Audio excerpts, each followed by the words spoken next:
Chers amis auditeurs, nous vous saluons dans le nom de Jésus-Christ, notre Seigneur et notre Dieu. Aujourd'hui, nous parlons du temps de Carême, temps important qui nous prépare à la grande solennité de Pâques. Nous devons le savoir, le mot Carême vient du latin quadragesima dies, qui signifie 40e jour avant Pâques. Le Carême est une période de pénitence, de jeûne et d'aumône, qui dure pendant les 40 jours qui précèdent la solennité de Pâques. Le Carême commence par le mercredi des Cendres et s'achève avec la Semaine Sainte et le dimanche de Pâques. Les dimanches n'étant pas jeûnés dans la religion catholique, le Carême commence donc 46 jours avant Pâques, dans la mesure où les dimanches ne sont pas jeûnés. Cependant, il faut le savoir, la réalité du christianisme en ses débuts n'offre pas un temps de Carême. Dans les premières années qui suivirent la mort de Jésus, les apôtres ne pratiquaient pas le Carême comme on le fait aujourd'hui. On voyait cependant les apôtres jeûner pour des missions bien spécifiques, mais pas dans la dynamique de la préparation de la solennité de Pâques. Après l'époque apostolique, la pratique du Carême s'installera progressivement en subissant beaucoup de fluctuations. Et je pense que nous sommes là pour mettre en évidence ces fluctuations-là. Jusqu'au IIe siècle, les premiers chrétiens continuent d'observer les pratiques religieuses juives, le repos du sabbat, la prière au temple.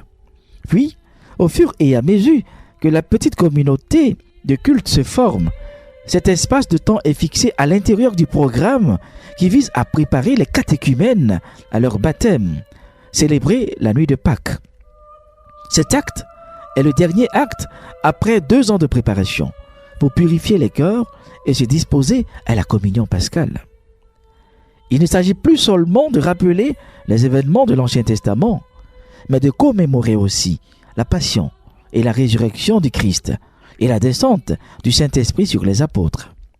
Selon une lettre de saint Irénée, chers amis auditeurs, au pape Victor, ce temps dure entre 1 et 2 jours avant Pâques. Le jeûne de ce temps est très court, 1 ou 2 jours, mais sans prendre aucune nourriture. À cette époque donc, 2e siècle, chers amis auditeurs, on décide de réserver un temps dans l'année pour célébrer, dans la prière et le jeûne, la passion et la résurrection.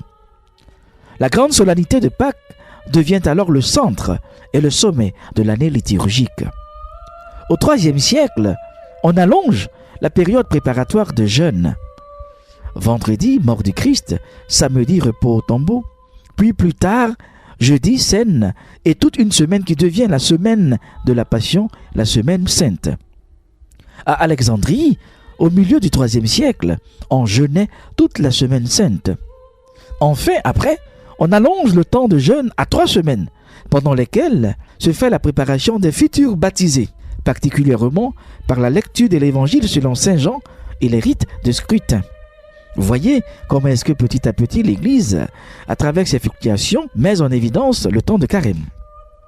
Dès le IVe siècle, chers amis auditeurs, on ajoute encore 2 semaines de prière et de jeûne pour rejoindre le chiffre symbolique de 40, en souvenir des 40 jours de Jésus au désert et des 40 ans de l'exode des Hébreux. À partir du IVe siècle, donc, le Carême s'organise autour de la préparation des catéchumènes au baptême. Solidarité chrétienne oblige. On demande alors aux baptisés d'accompagner les catéchumènes en priant, en jeûnant et en participant aux catéchèses sur le credo.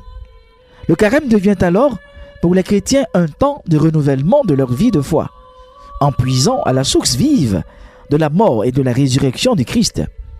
Eusèbe de Césarée, évêque de Césarée, père de l'Église, est le premier témoin de l'existence du Carême.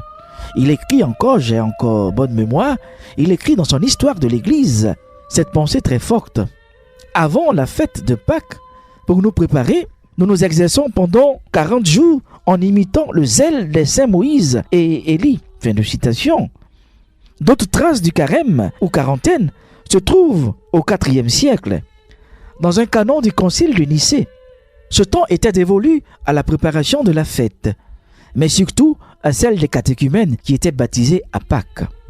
Il faut le savoir, chers amis auditeurs, pendant toute cette période, les fidèles ne prenaient qu'un repas par jour, composé de pain, de légumes et d'eau, Certains se contentaient simplement de pain et d'eau. Pendant la semaine sainte, l'abstinence était plus rigoureuse encore. Le vendredi saint et le samedi, on ne prenait aucune nourriture. Nous sommes là au IVe siècle.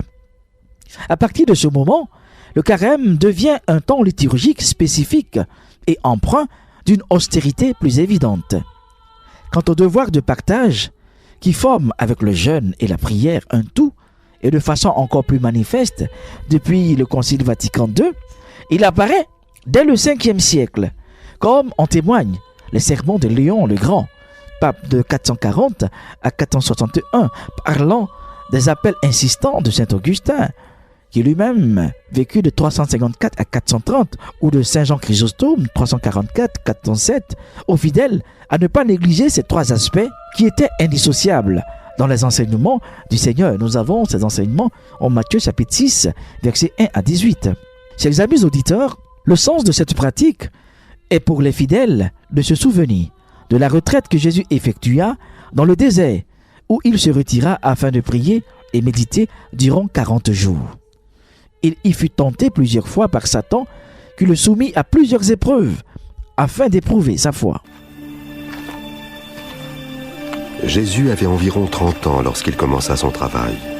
Rempli du Saint-Esprit, il revint du Jourdain. Et l'Esprit le conduisit dans le désert, où il fut tenté par le diable durant 40 jours. Il ne mangea rien pendant ces jours-là, puis il eut faim.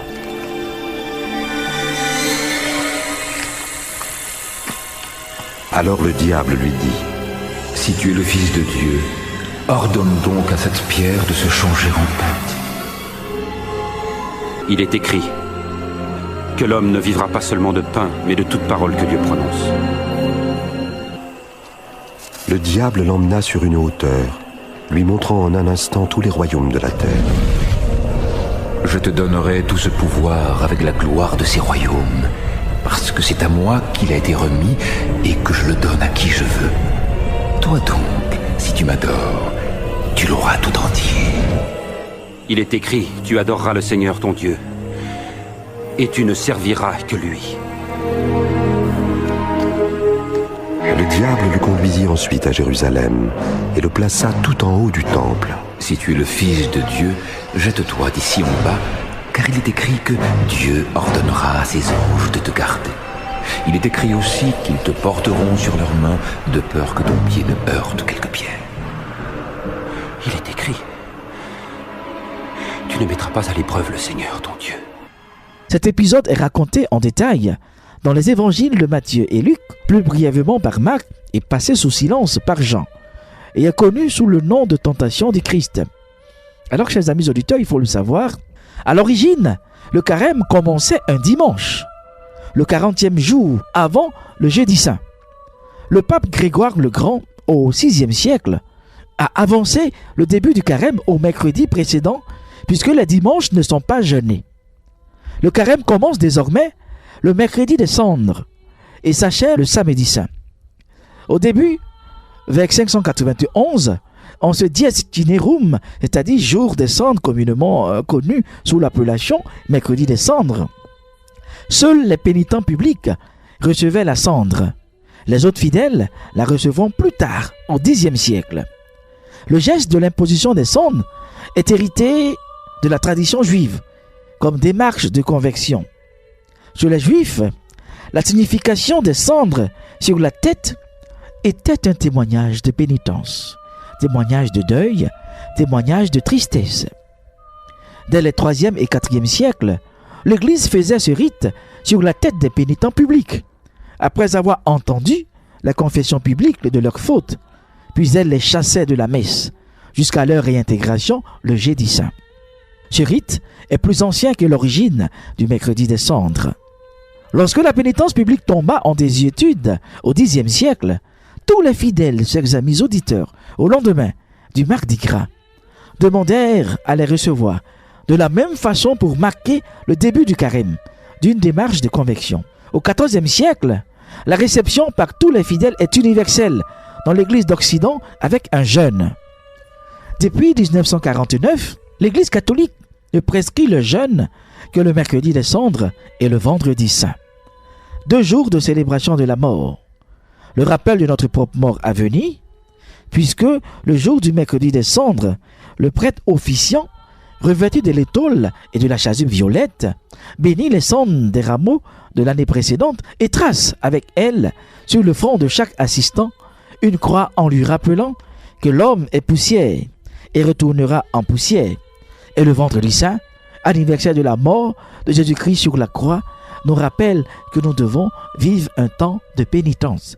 Chers amis auditeurs, voilà partagé cet enseignement relatif au temps de carême. Je vous remercie. Que Dieu vous bénisse.